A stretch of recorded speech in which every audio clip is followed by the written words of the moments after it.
Assalamualaikum warahmatullahi wabarakatuh. Perkenalkan, nama saya Sofia Deborah. Saya dari Prodi Manajemen semester 1. Apa sih maksud dengan Nusantara? Nah, seperti yang diketahui, Islam Nusantara adalah Islam yang berkembang di wilayah kepulauan Indonesia, Malaysia, dan sekitarnya.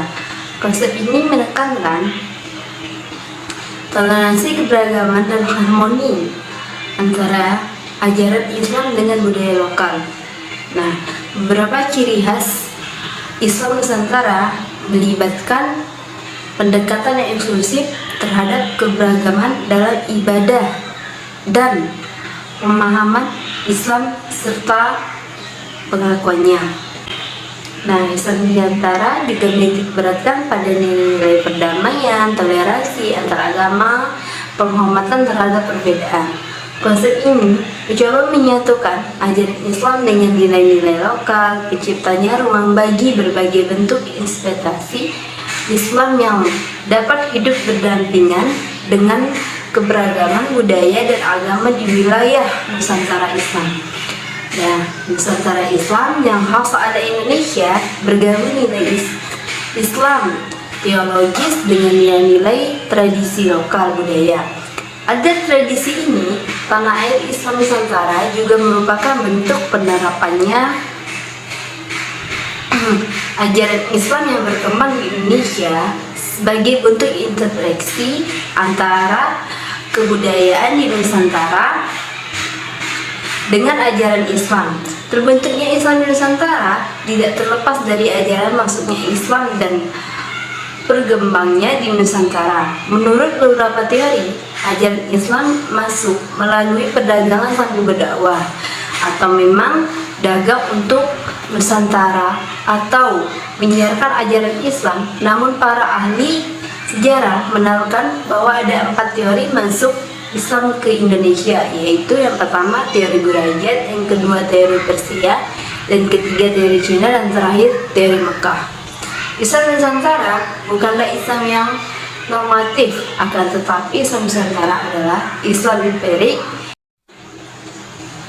Apa saja sih dasar epistemologi dan konsep Islam Nusantara? Nah, seperti yang kita ketahui, dalam Islam Nusantara terdapat 3 dasar epistemologi, yaitu yang pertama dasar teologis, yang kedua dasar sosiologis, dan yang ketiga dasar antropologis. Epistemologis dalam konteks Islam Nusantara mencakup pemahaman terhadap pengetahuan dan kebenaran dalam Islam yang menggabungkan ajaran Islam dengan budaya lokal. Konsep Islam Nusantara menekankan toleransi, keberagamaan, dan harmoni antara Islam dan budaya lokal di wilayah Nusantara. Nah, konsep ini melibatkan pengakuan terhadap keberagaman dalam beribadah dan pemahaman Islam, serta mengedepankan nilai-nilai lokal yang sejalan dengan ajaran lokal Islam. Konsep ini juga menekankan pada inklusivitas, menjadikan toleransi sebagai landasan penting dalam membangun masyarakat yang beragama dan budaya agama. Seperti apa sih pendapat orang yang menolak Islam Nusantara? Nah, seperti yang saya ketahui, pendapat orang yang menolak Islam Nusantara dapat bervariasi. Beberapa mungkin berpendapat bahwa Islam seharusnya diartikan dan dijalankan sesuai dengan norma dan tradisi Islam yang lebih umum, tanpa perlu mengombinasikan unsur lokal secara signifikan. Mereka mungkin mengkritik pendapat Islam Nusantara karena dianggap terlalu mengombinasikan budaya lokal yang dianggap sebagai pengaruh yang seharusnya dihindari dalam interpretasi Islam. Nah, penting untuk kita ingat bahwa pendapat ini bersifat subjektif dan pandangan terhadap Islam Nusantara dapat sangat bervariasi di antara individu atau kelompok.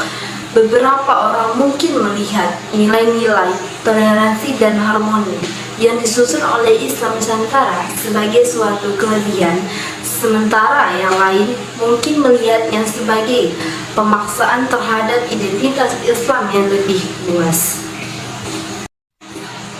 Masyarakat Kalbar menganut beragama agama.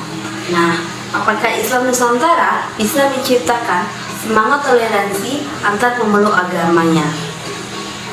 Nah, yang hanya saya ketahui, Islam Nusantara dengan nilai-nilai toleransi, inklusivitas, dan harmoni yang sesungguhnya memiliki toleransi untuk menciptakan semangat toleransi yang kuat antara pemeluk agama di masyarakat Kalimantan Barat atau Kalbar. Nah, di wilayah manapun, konsep ini menekankan pengakuan terhadap keberagaman,